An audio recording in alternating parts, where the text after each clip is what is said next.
ایک چھوٹے سے گاؤں کی پرسکون صبح تھی۔ ہوا میں خوشبو تھی، پرندوں کی چہچہاہٹ تھی، مگر ایک چھوٹی سی جھونپڑی کے اندر ماہین کے دل پر فکر کے بادل چھائے ہوئے تھے۔ اس کی پیاری دادی جو اس کی دنیا تھی بستر پر کمزور پڑی تھی۔ ماہین نے ان کے گرم ہاتھوں پر ہاتھ رکھا تو آنسوؤں نے اس کی آنکھوں کو چھلکا دیا۔ دادی اماں آپ ٹھیک ہو جائیں گی، اس نے دل ہی دل میں دعا کی۔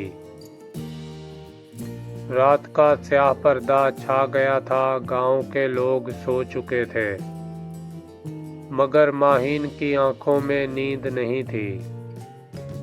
وہ جھونپڑی سے باہر نکلی اور اس نے ٹوٹے ہوئے دل سے آسمان کی طرف دیکھا۔ ستارے جگمگا رہے تھے جیسے اللہ کی رحمت کے چراغ۔ اس نے ہاتھ اٹھائے اور دھیمی آواز میں دعا مانگی، یا رب میری دادی کو شفا دے دو، میں کچھ بھی کرنے کو تیار ہوں۔ صبح کی پہلی کرن کے ساتھ ہی ماہین نے ایک چھوٹا سا تھیلا باندھا اور جنگل کی طرف چل پڑی۔ اس کے قدموں میں عزم تھا مگر دل میں خوف بھی۔ گھنے درختوں کے درمیان سے گزرتے ہوئے وہ کسی معجزے کی تلاش میں تھی۔ شاید کوئی جڑی بوٹی، شاید کوئی خزانہ جو اس کی دادی کو صحت دے سکے۔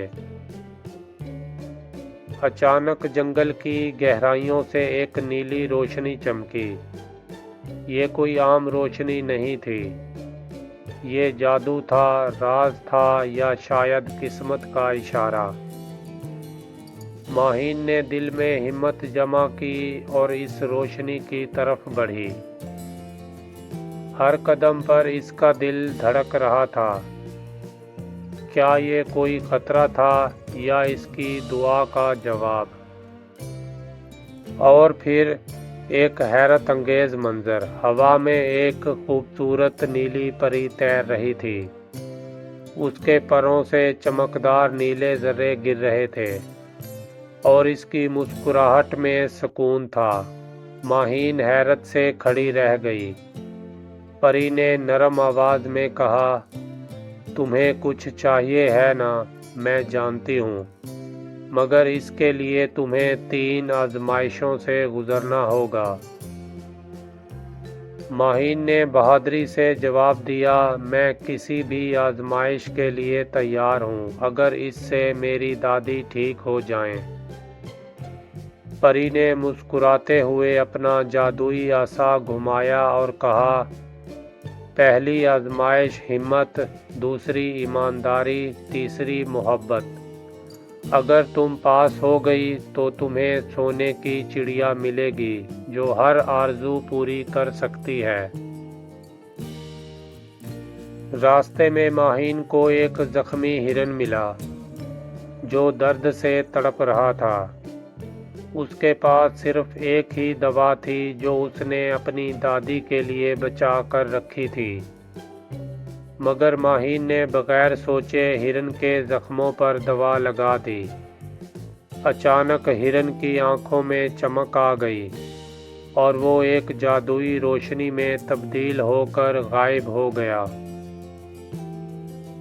تھوڑا آگے چل کر ماہین کو زمین پر سونے کے سکے بکھرے ہوئے ملے۔ اس کے دل میں خیال آیا، یہ تو دادی کے علاج کے لیے کافی ہیں۔ مگر اسی لمحے اس نے ایک بوڑھے تاجر کو ڈھونڈتے ہوئے سنا جو اپنا گمشدہ خزانہ تلاش کر رہا تھا۔ بغیر کسی تردد کے ماہین نے سارے سکے اس تاجر کو واپس کر دیے۔ تاجر نے خوش ہو کر اسے دعائیں دی۔ شام ڈھل رہی تھی کہ ماہین کو ایک روتا ہوا چھوٹا بچہ ملا جو اپنے گھر سے بھٹک گیا تھا۔ ماہین کے پاس وقت کم تھا مگر اس نے بچے کو گھر تک چھوڑنے کا فیصلہ کیا۔ راستے میں اسے لگا جیسے نیلی پری اسے مسکرا کر دیکھ رہی ہے۔ جب بچہ ماں کی گود میں پہنچا تو ماہین کے دل میں اطمینان کی لہر دوڑ گئی۔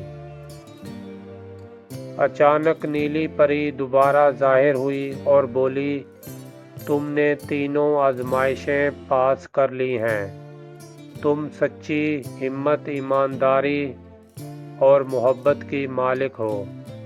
یہ کہہ کر اس نے اپنے ہاتھوں سے ایک چمکدار سونے کی چڑیا ماہین کو تھما دی، جو اس کی ہتھیلی پر بیٹھتے ہی خوشی سے گانے لگی۔ ماہین تیزی سے گھر لوٹی۔ جیسے ہی چڑیا نے جھونپڑی میں اپنے پروں سے روشنی پھیلائی، دادی کا چہرہ تر و تازہ ہو گیا۔ انہوں نے ماہین کو گلے لگا لیا اور کہا، بیٹا، تمہاری نیکی نے مجھے صحت دے دی۔ چڑیا نے ایک اور گیت گایا اور جھونپڑی سونے چاندی سے جگمگانے لگی۔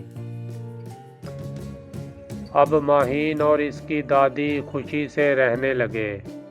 گاؤں والے ان کی مدد کے لیے آتے اور سونے کی چڑیا سب کی دعائیں پوری کرتی۔ مگر سب سے بڑھ کر ماہین نے یہ سبق سیکھا کہ نیکی، ہمت اور محبت ہی حقیقی خزانہ ہیں۔ اور کہانی کا یہ اختتام نہیں، بلکہ ایک نئی شروعات تھی۔ تو دوستو، یہ تھی ماہین کی کہانی، جو ہمیں سکھاتی ہے کہ مشکل وقت میں بھی نیک دل اور بہادر رہو، تو قسمت ضرور تمہارا ساتھ دے گی۔